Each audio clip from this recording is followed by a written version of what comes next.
Okay okay.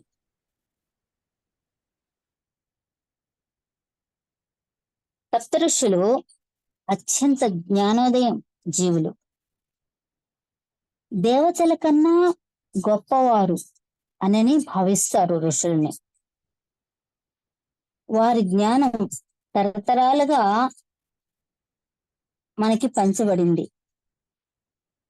అంటే వేదం మరియు వేద గ్రంథాలు వారికి, వారి కుమారులకు మరియు విద్యార్థుల కుటుంబానికి అందించబడినవి అన్నమాట.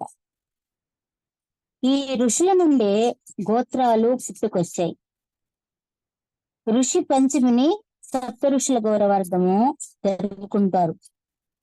మరి భాద్రపద మాసంతో వచ్చే శుక్లపక్షం 5వ రోజున ఈ ఋషి పంచమి వస్తూ ఉంటుంది. అంటే ఋషి పంచమిని మనము జరుపుకుంటూ ఉంటాం భాద్రపద మాసంలో. ఋషి అంటే జ్ఞానాన్ని, శక్తిని సంపాదించుకొని కాంతి రూపంలో నిక్షిప్తం చేసుకోవడానికి కావలసిన అనంతమైన శక్తులు కలిగిన వ్యక్తి ఋషి అంటే. మనము నిన్న మొట్టమొదట మూలాధారంలో ఉండే కశ్యప మహాముని గురించి చెప్పుకున్నాము. ఈ రోజు మనము వశిష్ఠ మహాముని గురించి చెప్పుకుంటాం. వశిష్ఠ మహాముని మనకి స్వాధిష్టాన చక్రంలో ఉంటాడు అన్నమాట.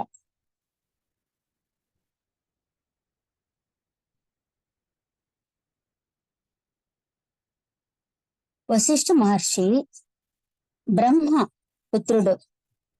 పుత్రుడైన మహర్షి అన్నమాట. బ్రహ్మపుత్రుడైన. అయితే బ్రహ్మ కాంతి నుండి జన్మించిన వశిష్ఠ మహర్షికి 3 జన్మలు ఉన్నాయి. బ్రహ్మపుత్రుడే కానీ ఆయనకి 3 జన్మలు ఉన్నాయి. ఏ విధంగా ఆ జన్మలు అంటే, మొదటి జన్మ నారదుడు బ్రహ్మ తొడల నుండి పుట్టాడు. దక్షుడేమో కుడి బొటన వేల నుండి పుట్టాడు. వశిష్ఠుడు బ్రహ్మ శ్వాస నుండి జన్మించాడు. మొదటి జన్మలో వశిష్ఠుడు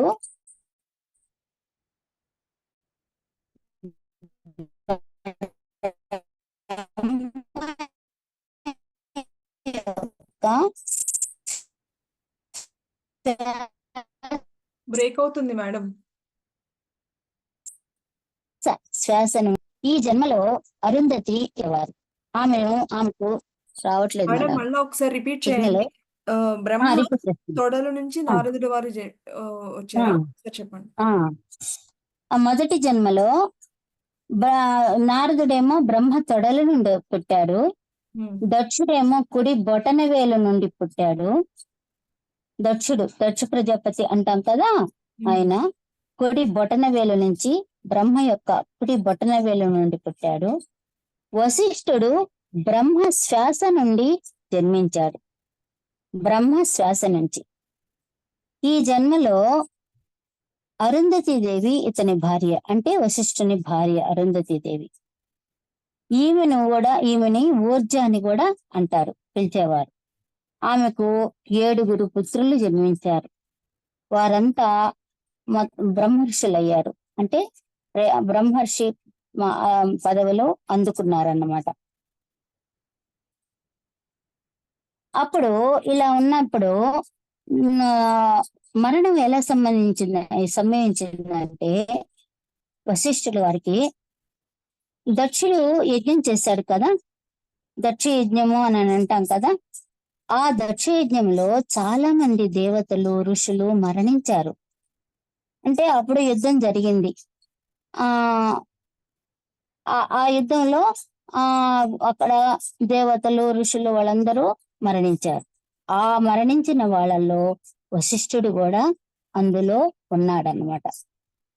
అతనితో పాటు, వశిష్ఠుడితో పాటు అరుంధతి కూడా మరణించింది.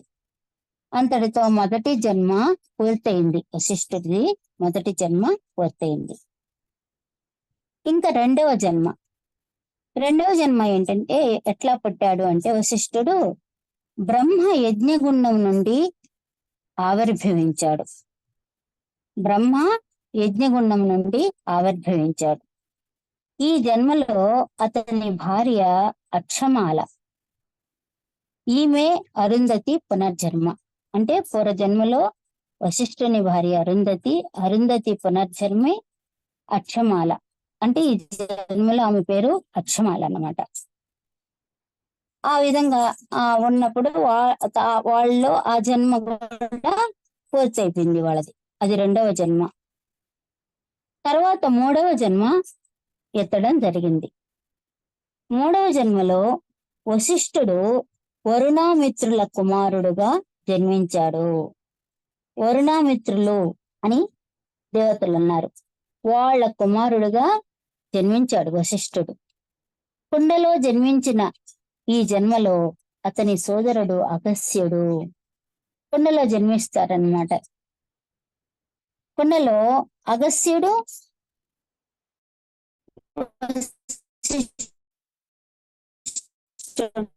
ఇద్దరు జన్మిస్తారు. బ్రేక్ అవుతుంది మేడం, మళ్ళీ రిపీట్. ఎందుకు అని వాళ్ళు సరే. వశిష్ఠుడు 3వ జన్మలో వశిష్ఠుడు వరుణామిత్రుల కుమారులుగా జన్మించారు. ఆ జన్మలో కుండలో జన్మించాడు అనమాట వశిష్ఠుడు. ఈ జన్మలో అతని సోదరుడు అగస్త్య మహాముని. వీళ్ళిద్దరూ కుండలో జన్మించాడు. ఊర్వశి ఈ వరుణమిత్రులు ఊర్వశిని వరించారనమాట. ఇద్దరు ఆమెను వరించారు కాబట్టి వారి యొక్క వీర్యము ఆ కుండలో భద్రపరిచింది. ఎవరు? ఊర్వశి. భద్రపరిచినప్పుడు అక్కడ వరుణమిత్రులు ఇద్దరు కదా, వరుణుడు మిత్రులు. వీళ్ళిద్దరు యొక్క వీర్యము, ఒకరేమో వశిష్ఠుడుగా, ఒకరేమో అగస్త్యుడుగా బిడ్డలు పుట్టారు. ఆ కుండలో జన్మించారు. ఈ విధంగా కుండలో పుట్టిన వశిష్ఠుడు 3వ జన్మ అన్నమాట వశిష్ఠుడికి. అప్పుడు అరుంధతి ఆమె కూడా జన్మించింది. ఆమె భార్య అయింది వశిష్ఠుడికి. అవి కథలు వేరుగా ఉన్నాయి. అవన్నీ ఇప్పుడు చెప్పడం వీలు కాదు కాబట్టి ఆమె గత జన్మలో భార్య, ఇప్పుడు కూడా గత 2 జన్మల్లో అరుంధతే భార్య, 3వ జన్మలో కూడా అరుంధతే భార్య అయింది. పురాణాలన్నిటినీ కూడా పరిశీలిస్తే వశిష్ఠుడు 3 జీవితాలు అనుభవించాడని, 3 సార్లు అరుంధతే అతని భార్య అని తెలియబడుతూ ఉందన్నమాట. వశిష్ఠుడు 10,000 సంవత్సరాలు తపస్సు చేసి పరమేశ్వరుని అనుగ్రహం పొంది దివ్య జ్ఞాన సంపన్నుడు అయ్యాడు. అంటే వశిష్ఠుడు 10,000 సంవత్సరాలు తపస్సు చేశాడనమాట. 10,000 సంవత్సరాలు తపస్సు చేసి దివ్య జ్ఞాన సంపన్నుడు అయ్యాడు. అలాగే ఆయన భార్య అరుంధతీదేవి లక్ష్మీ కళాంశభూత, బ్రహ్మతేజో ఉగండైన వశిష్ఠుని యందు మైత్రి, పతిభక్తి ఆమెకు ఎక్కువ. వశిష్ఠుడు కూడా అరుంధతీదేవిని తన హృదయ గోపురమును నందలి ప్రేమ అధికంగా ఉండేది.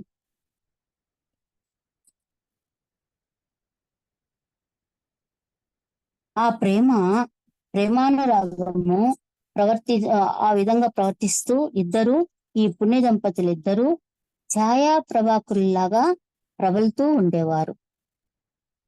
వీరికి 100 మంది పుత్రులు, అంటే 9 పుత్రులు.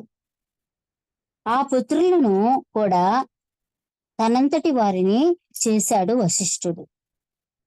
అంటే ఈ 3వ జన్మలో 100 మంది పుత్రులు అన్నమాట వశిష్ఠుడికి. గుణములో వశిష్ఠుడు ప్రతిభాశాలి అయి ప్రఖ్యాతిగాంచాడు. ఇతని 2-3 జన్మల్లోనే విశ్వామిత్రునితో వివాదాలు జరిగాయి. అంటే 3 జన్మలు కదా, వశిష్ఠునికి రెండవ జన్మలో, మూడవ జన్మలో విశ్వామిత్రుడితో ఆయనకి వివాదం జరిగింది. మొదటి వివాదం ఏంటంటే, విశ్వామిత్రుడు ఒక రాజు. అంటే విశ్వామిత్రుడు కాకముందే ఆయన పేరు కౌశికుడు. కానీ తర్వాత విశ్వామిత్రుడు అని పేరు వచ్చింది. తర్వాత ఆ విశ్వామిత్రుడి కథలో చెప్పుకుందాం. అయితే విశ్వామిత్రుడు ఒక రాజు. అతని పరివారము అతడికి ముఖ్యం. అతని పరివారమే అతడికి ముఖ్యం. అంటే రాజు డాంబికంతో ఎప్పుడు పరివారంతో గర్వంగా హుందాగా ఉంటాడనమాట. ఒకసారి పరివారాన్ని తీసుకొని వేటకు వెళ్ళాడు. వేటకు వెళ్ళి అలసిపోయి వశిష్ఠుడు ఆశ్రమానికి వెళ్ళాడు. ఈ వీళ్ళ ఆశ్రమాలంతా ఎక్కడుంటాయి? అడవుల్లోనే ఉంటాయి. ఆ అడవిలో ఉండే వశిష్ఠుని ఆశ్రమానికి వెళ్ళాడు. వశిష్ఠుడు అతని పరివారానికి మొత్తము అతని పరివారానికి మొత్తానికి షోపేతమైన విందు భోజనం ఏర్పాటు చేశాడు. అంటే వాళ్ళందరినీ చూసి ఆయన భయపడలేదు. ఒక అడవిలో ఆశ్రమంలో ఉన్నప్పుడు ఆయనకి అన్ని సదుపాయాలు ఉండవు, అన్ని దొరకవు కూడా. అలాంటిది వాళ్ళకి షడ్రసోపేతమైన విందు భోజనం చేశాడనమాట. అన్ని రకాలుగా విందు భోజనాలు వాళ్ళకి చేశాడు. అప్పుడు విశ్వామిత్రుడికి చాలా ఆశ్చర్యం వేసింది. దీనికి కారణం ఏమిటా అనని అక్కడంతా పరిశీలించి చూశాడు. చూస్తే కారణం ఏంటంటే వశిష్ఠుని యొక్క కామధేనువే అని తెలుసుకున్నాడు. వశిష్ఠుడు ఆశ్రమంలో కామధేను ఉంది, ఆవు. ఆ కామధేనువేనని ఈ విశ్వామిత్రుడు తెలుసుకున్నాడు. ఆ కామధేనువు తనకిస్తే 1000 గోవులను ఇస్తాను అని చెప్పి వశిష్ఠుడికి చెప్పాడు. అప్పుడు వశిష్ఠుడు అంటే 1000 గోవులో ఆయన రాజు కదా, 1000 గోవులను ఇస్తాను, ఆ ఒక్క గోవును నాకిచ్చి అని అన్నాడు. కానీ వశిష్ఠుడు నిరాకరించాడు. నేను ఇవ్వలేను రాజా అని చెప్పాడు. అప్పుడు విశ్వామిత్రుడు, నేను రాజును, ఈ రాజ్యంలో సమస్త వస్తువులు నా సంపదలో భాగం కనుక కామధేనువును నేను బలవంతంగా తీసుకుపోతాను అని గర్వంగా రాజా టీవీతో చెప్పాడు అన్నమాట. అయితే ఈ విధంగా చెప్తే వశిష్ఠుడు ఏం పలకలేదు. వశిష్ఠుడు ఇంకా నేను ఆ కామధేనుని ఇవ్వలేను అన్నాడు. ఇంకా తర్వాత ఏం పలకలేదు. కామధేనుని బలవంతంగా తీసుకెళ్ళిపోతున్నాడు విశ్వామిత్రుడు. అప్పుడు కామధేనువు దీనంగా వశిష్ఠుడి వైపు చూసింది. చూస్తే అప్పుడు వశిష్ఠుడు, నా దగ్గర ఏమీ లేవు, నా దగ్గర సైనికులు లేరు, ఎవరు లేరు. విశ్వామిత్రుడి దగ్గర బోళ్ళ మంది సైనికులు ఉన్నారు. నీకు నువ్వే రక్షించుకో, నేను ఏమీ చేయలేను, నీకు నువ్వే రక్షించుకో అని కామధేనువుకు చెప్పాడు. అప్పుడు కామధేనువు నుండి శరీరంలో నుండి ఎందరో సైనికులు పుట్టి విశ్వామిత్రుని సైనికులందరినీ సైన్యాన్ని మొత్తము ఓడిచేస్తారు. అంటే ఇక్కడ కామధేను నుంచి వచ్చిన సైనికులు విశ్వామిత్ర సైనికుల్ని ఓడిస్తారన్నమాట. ఓడిస్తారు. అప్పుడు విశ్వామిత్రుడు బాణాలు సంధిస్తాడు. అంతా సైనికులతో యుద్ధం చేపిస్తాడు. ఇప్పుడు విశ్వామిత్రుడే బాణాలు సంధిస్తాడు. ఎవరి మీద? వశిష్ఠుని మీద. వశిష్ఠుని మీద ఆ బాణాలు సంధిస్తే ఆ బాణాలన్నీ వశిష్ఠుని హృదయానికి తాకి పుష్పాలయ్యి కింద పడిపోతూ ఉన్నాయి. ఆ బాణాలన్నీ పుష్పాలయ్యి కింద పడిపోతున్నాయి. అప్పుడు ఏం అర్థం కాలేదు విశ్వామిత్రుడికి. ఏంటిది? బ్రాహ్మణుడి తపశక్తి ఇంత బలీయంగా ఉందా? నేను ఎంతో విద్యలో నేను ప్రావీణ్ణి, ఎన్నో అస్త్రశస్త్రాల విద్యలు నాకు వచ్చు. నేను ఈ విధంగా ప్రయోగిస్తున్న అస్త్రాలన్నీ పుష్పాలయ్యి కింద పడుతున్నాయేంటి?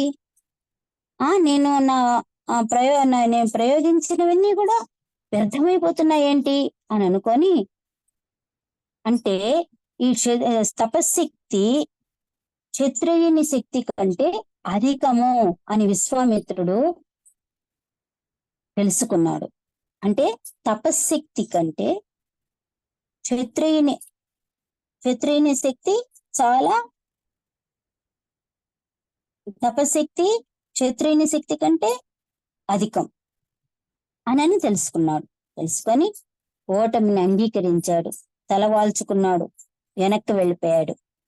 ఇది తపశక్తి చాలా బలంగా ఉంది కాబట్టి నేను వెనక్కి వెళ్ళిపోవడమే మేలు అని ఆలోచనలో పడిపోయి విశ్వామిత్రుడు వెనక్కి వెళ్ళిపోయాడు. అయితే వశిష్ఠుని మీద ఏమాత్రం అంటే కోపం అనేది లోపల పెంచుకున్నాడు. మనసులో మాత్రము వశిష్ఠుని మీద కోపం పెంచుకున్నాడు. కోపం పెంచుకొని వెళ్ళిపోయాడు. ఈ విధంగా చేశాడు. తర్వాత ఇంకొకసారి వచ్చాడు. కోపం పర్లేదు కదా, మళ్ళా అడవిలోకి ఆశ్రమం దగ్గరికి వచ్చాడు. వచ్చి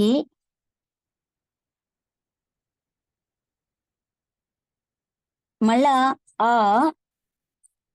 గోవుని గోమాతను తీసుకోపోవడానికి మరలా వచ్చాడు. అప్పుడు వశిష్ఠుల వారు సాధారణంగా ఆయన్ని ఆహ్వానించాడు. కానీ నాకు ఆ గోమాత కావాలి, అది దాన్ని ఇవ్వు అనగా అంటే అప్పుడు వశిష్ఠుడు ఏమీ పలకలేదు. పలకనందువల్ల వెంటనే విశ్వామిత్రుడికి అమితమైన కోపం వచ్చేసింది. కోపం వచ్చి కుమారుణ్ణి, అంటే వశిష్ఠుని కుమారుణ్ణి ఒక కుమారుణ్ణి మాత్రం చంపేస్తాడు. ఎవరు? విశ్వామిత్రుడు. దానికి కూడా శాంతంగా ఉంటాడనమాట, ఏం పలకడు వశిష్ఠుడు. ఇప్పుడు ఒక పుత్రుని, తన పుత్రుణ్ణి ఎవరైనా చంపితే ఏమాత్రం కొంచెమైనా కోపం వస్తుంది, బాధ కలుగుతుంది కదా. అవేమీ లేవు వశిష్ఠునిలో, శాంతంగా తల వంచుకొనే ఉన్నాడు. అప్పుడు విశ్వామిత్రుడికి చాలా ఆశ్చర్యం వేసింది. ఏంటిది, తన కుమారుడు, తన కడుపున పట్టిన కుమారుణ్ణి చంపితే కూడా ఈయనంత శాంతంగా ఉన్నాడేంటి? ఏంటి ఈయన ప్రత్యేకత? తపశక్తి ఇంత అద్భుతంగా ఉంటుందా? ఆ తపశక్తితో ఇంత శాంతం వస్తుందా అని వెళ్ళిపోయాడు. మళ్ళా విశ్వామిత్రుడు వెళ్ళిపోయి ఆలోచిస్తూ ఆయన వెళ్ళిపోయాడు. వెళ్ళిపోయి మరలా కొంతకాలానికి వచ్చాడు. వచ్చి మరలా కామధేనువు కావాలి అని అడిగాడు. అడిగినప్పుడు ఏమి మాట్లాడకుండా వశిష్ఠులు ఉన్నప్పుడు చాలా కోపం వచ్చేసింది. ఇన్నిసార్లు నేను వచ్చాను, 2 సార్లు వచ్చాను, ఇవ్వలేదు, ఇప్పుడు 3వ సారి వచ్చాను, నాకు కామధేనువు ఇవ్వమంటే ఇవ్వడం లేదు అని అక్కడ కూర్చొని ఉన్న 100 మంది పుత్రులు మొత్తము, అంటే ఒకరిని చంపేశాడు ముందు, మిగతా 99 మంది పుత్రుల్ని చంపేసేస్తాడు. విశ్వామిత్రుడు అంత క్రోధంతో అందరినీ చంపేస్తాడు. 99 పుత్రుల్ని చంపేస్తాడు. అప్పటికీ ఏమాత్రము చలనం లేకుండా అలాగే తల వంచుకొని కూర్చొని ఉంటాడు వశిష్ఠుడు. అలాగే అంతమందిని చంపుతున్న ఆయన భార్య అరుంధతి దేవి ఆయన్ని అనుసరించే ఉంటుంది గాని వ్యతిరేకం ఏమీ చెప్పదు. ఆమె ఆయన పక్కన కూర్చొని తల వంచుకొని బాధపడుతూ ఆమె ఉంటుంది. అంతేగాని వాళ్ళిద్దరూ అలా ఉండడం చూసి ఆయనకి ఇంత మంది పుత్రులను చంపినా కానీ ఈ వశిష్ఠుడు ఇంత సహనంతో ఓర్పుతో ఎలా ఉండగలిగాడు అనని అట్లా వెళ్ళిపోతాడు. ఆయనకి ఇది ఎలా సాధ్యం, తపశ్శక్తితో ఇంత సాధ్యమా అనని వెళ్ళిపోతాడు విశ్వామిత్రుడు. ఈ విధంగా విశ్వామిత్రుడుతో విరోధము ఈ విధంగా ఉంటుందన్నమాట. ఎవరికి? వశిష్ఠుల వారికి. అంటే వశిష్ఠుడు పంచేంద్రియాలు వశం చేసుకున్నాడు. ఇక్కడ పంచేంద్రియాల్ని వశం చేసుకున్నాడు. వశిష్ఠుల వారు అరుంధతి మాతను ఎప్పుడు తన హృదయంలో పెట్టుకున్నారన్నమాట. అరుంధతి మాత భర్త హృదయంలో స్థానం సంపాదించుకున్నది. వాళ్ళ భార్యాభర్త సంబంధము ఇట్లా ఉంటుందన్నమాట. మైత్రీ భావము, పరిపూర్ణమైన విశ్వాసము, మైత్రీ భావము వాళ్ళల్లో ఉంది. అరుంధతి మాత వచ్చేసరికి ఇక్కడ ఇద్దరు లేరు, ఏకత్వం. అంటే భర్త హృదయములో స్థానం తెచ్చుకుంది మైత్రి విశ్వాసంతో. ఇక్కడ భార్యాభర్తల సంబంధం అంతా కూడా మైత్రి విశ్వాసమేనమాట. వశిష్ఠ మహర్షి దగ్గరికి వచ్చేసరికి ఇక్కడ అరుంధతి ప్రతి విషయం పట్ల ఒకరినొకరు సంభాషించుకొని అవగాహన చేసుకుని ఆచరించడం అనేది జరుగుతుందన్నమాట. ఇప్పుడు భర్త ఎలా ఉంటాడో, ఎంత సహనం ఓర్పుతో ఉంటాడో ఆమె కూడా అదే అనుసరించింది. అంతమంది 100 మంది పుత్రులు చనిపోయినా ఆమె ఏంటండి అలాగా చంపేస్తూ ఉన్నారు స్వామి, మీరేమి వ్యతిరేకించరు, మీలో అన్ని శక్తులు ఉన్నాయి కదా, మీరు ఎందుకు దాన్ని అడ్డు చేయరు, నా పుత్రులందరినీ చంపేస్తున్నాడు విశ్వామిత్రుడు అని ఏమాత్రం పలకలేదు అరుంధతీదేవి. అయితే విశ్వామిత్రుడు వచ్చినప్పుడల్లా అరుంధతి అది గమనిస్తుంది. కామధేనువు వెళుతున్న భర్త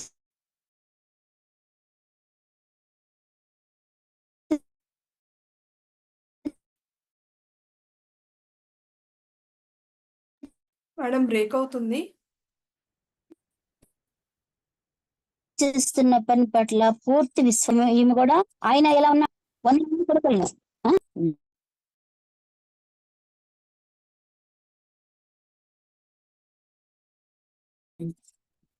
ఓకే మరుడు వస్తే అరుంధతి అలా గమనిస్తుంది.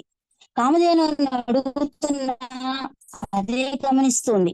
భర్త చేస్తున్న పని పట్ల పూర్తి విశ్వాసంతో ఉంది అరుంధతీదేవి. 100 మంది వేసినా గాని ఏం మాట్లాడలేదు, అలాగే చూస్తూ ఉంది. వశిష్ఠుడి భావమే అరుంధతి భావము, ఇద్దరు వేరువేరుగా లేరు, ఒక్కటి. తనతో పాటు హృదయ స్థానంలో ఉంది కాబట్టి ఆటోమేటిక్ గా సప్తర్షి మండలంలో వచ్చింది. ఇప్పుడు మనము సప్తర్షి మండలాన్ని ప్రతిరోజు చూడగలము. ఆకాశంలో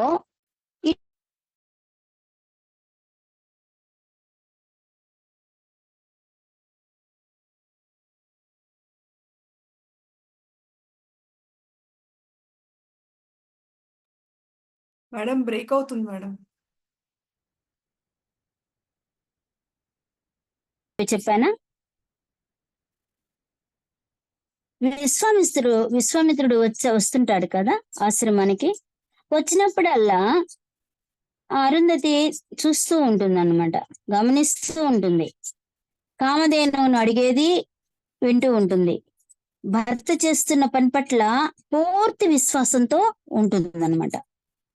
100 మంది కొడుకులను చంపేసినా ఏం మాట్లాడలేదు, ఆమె ఏం మాట్లాడలేదు, అలాగే చూస్తూ ఉంది. వశిష్ఠుడి భావమే అరుంధతి భావము, ఇద్దరూ వేరువేరుగా లేరు కదా, ఒకటే. తనతో పాటు హృదయ స్థానంలో ఉంది కాబట్టి ఆటోమేటిక్ గా ఆమె సప్తర్షి మండలంలో చేరింది. సప్త ఋషుల్లో ఏ భార్య కూడా సప్తర్షి మండలంలో చేరలేదు. అరుంధతి మాత్రమే ఎందుకు చేరింది అంటే వాళ్ళ మైత్రీ భావము, మిత్రత్వము అలా ఉందన్నమాట. వశిష్ఠుడు అరుంధతి మిత్రత్వము అలా ఉంది. ఇప్పుడు మనం ప్రతిరోజు ఆకాశంలో ఉత్తరము పడమట మధ్యన వాయువ్య స్థానంలో పైన ఆకాశంలో మనం ప్రతిరోజు కూడా ఈ సప్తర్షి మండలాన్ని దర్శించుకుంటాం.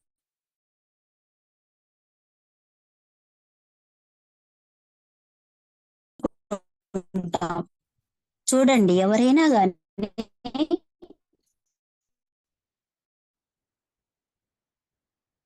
అలా చూస్తే వరుసగా ఒక నక్షత్రం కింద ఇంకొక నక్షత్రం చిన్న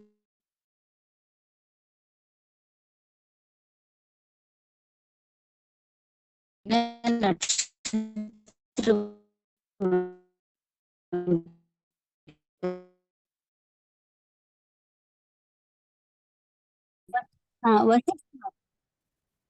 వశిష్ఠ మహర్షి అరుంధతి ఏకత్వంతో ప్రేమతత్వంతో ఉండబట్టే నక్షత్ర మండలంలో వెలుగుతున్నారన్నమాట. మైత్రీభావం విశ్వాసంతో వాళ్ళు ఉన్నారు కాబట్టి. వశిష్ఠ మహర్షి అరుంధతిల ప్రేమ, విశ్వాసం, ఏకత్వం ప్రతి మనిషి పట్ల ఉంటే కనుక ఏకత్వం తప్పకుండా వస్తుంది.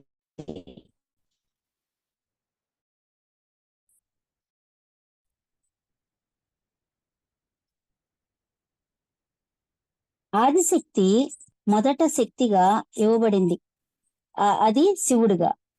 శివుడి శరీరంలో నుండి ఈ భూమి సృష్టింపబడినది.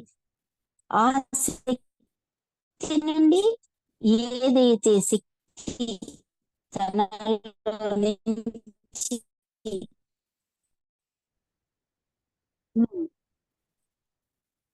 విశ్వామిత్రుడు వస్తూ ఉన్నాడు కదా, ఆశ్రమానికి వస్తూ ఉన్నాడు కదా. అరుంధతీదేవి అది గమనిస్తూ ఉంది. కామదేవుని అడుగుతున్నప్పుడల్లా కూడా గమనిస్తూ ఉంది. భర్త చేస్తున్న పని పట్ల పూర్తి విశ్వాసంతో కూడా ఉంది.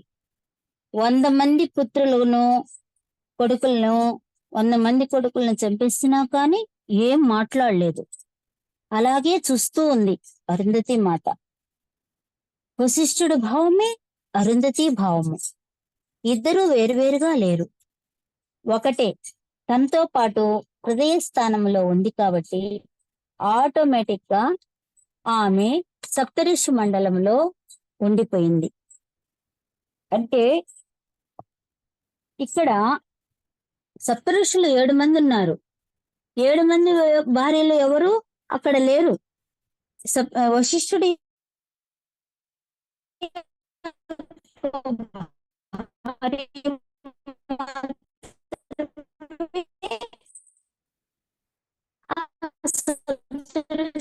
మండలంలో చేరగలిగింది.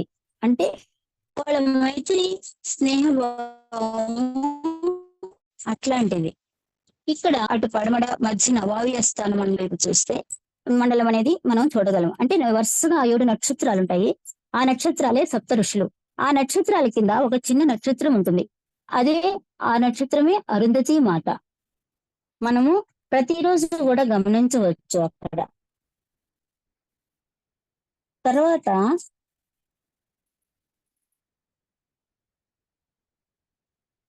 మనకి వశిష్ఠ మహర్షి అరుంధతి ఏకత్వంలో ప్రేమతత్వంతో ఉండబట్టే ఆ నక్షత్ర మండలంలో వెలుగుతున్నారు. మైత్రీభావం, విశ్వాసంతో వారిద్దరూ ఉన్నారన్నమాట. అంటే ఆ విధంగా వాళ్ళు మనకి నిరూపించారు.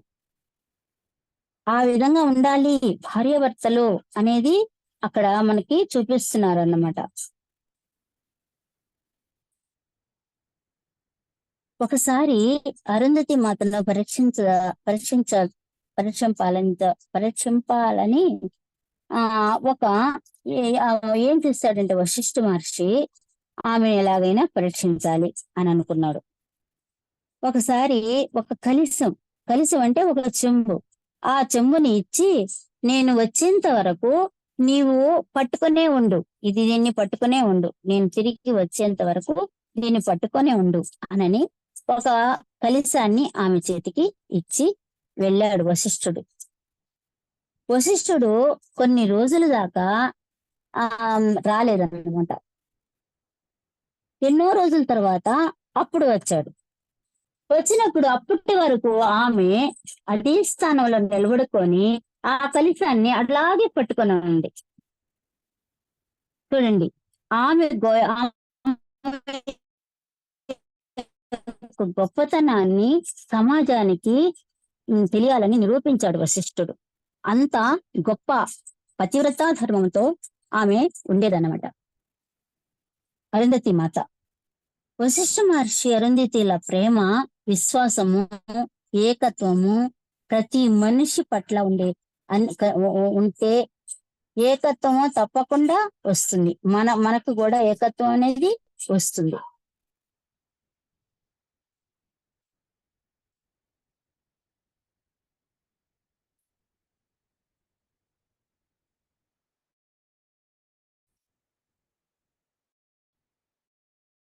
ఇక్కడ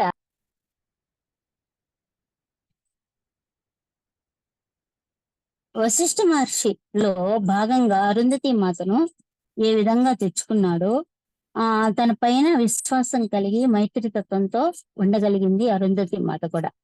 అలాగే వశిష్ఠుడు హృదయ స్థానంలో ఉంది కాబట్టి సప్తర్షి మండలంలో ఉంది.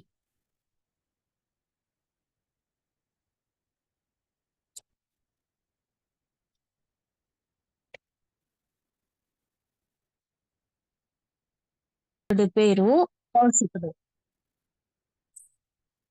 అంతకుముందు విశ్వామిత్రుని యొక్క పేరు కౌశికుడు. ఆ కౌశికుడుని కౌశికుని విశ్వామిత్రుడుగా తయారు చేసింది వశిష్ఠుడు.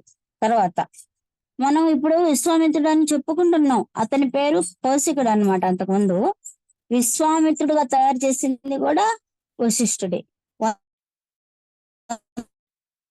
మంది కుమారులను కోల్పోతాడు ఎవరు? వశిష్ఠుడు. అది వాళ్ళని చంపింది కూడా విశ్వామిత్రుడే. తన కుమారులు అంటే ధైర్యం,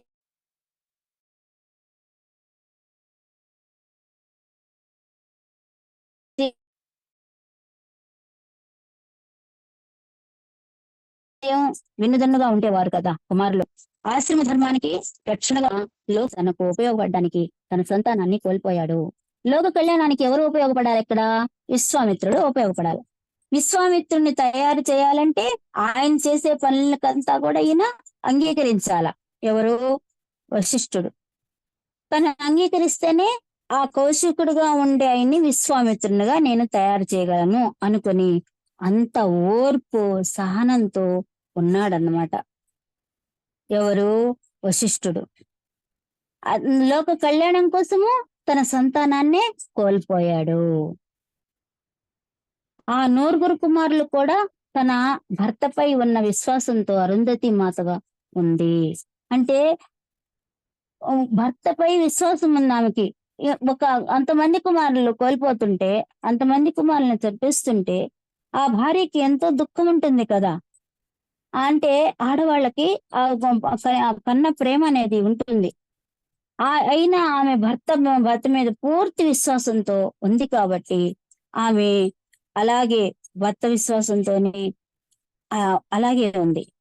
ఏదైతే మనము పాజిటివ్ గా విశ్వ కళ్యాణానికి ఉపయోగించడానికి కారణం అది. అంటే మనము ఒక విశ్వ కళ్యాణానికి వశిష్ఠుడు పాటుపడుతున్నాడు, దానికి సహకరించాల ఆ భార్య. ఆ విధంగా అరుంధతి మాత కూడా ఉందన్నమాట. విశ్వ కళ్యాణం కోసం తన శక్తి అనే సంతానాన్ని కోల్పోతాడు. బాధ మొదలవుతుంది. మీరెప్పుడైనా ఆధిక్యం కోల్పోతే లోభం వస్తుంది. అంటే ఇప్పుడు చూడండి, మనము మన సంతానాన్ని మనము కోల్పోతాం. కోల్పోయినప్పుడు మనకి ఎంత బాధగా ఉంటుంది? చాలా బాధగా ఉంటుంది. జీవితం అంతా కూడా వ్యర్థం అనుకుంటాం. కానీ ఇక్కడ ఒక లోక కళ్యాణం కోసము అంతమంది పుత్రులను కోల్పోయినా కానీ వారిద్దరు భార్య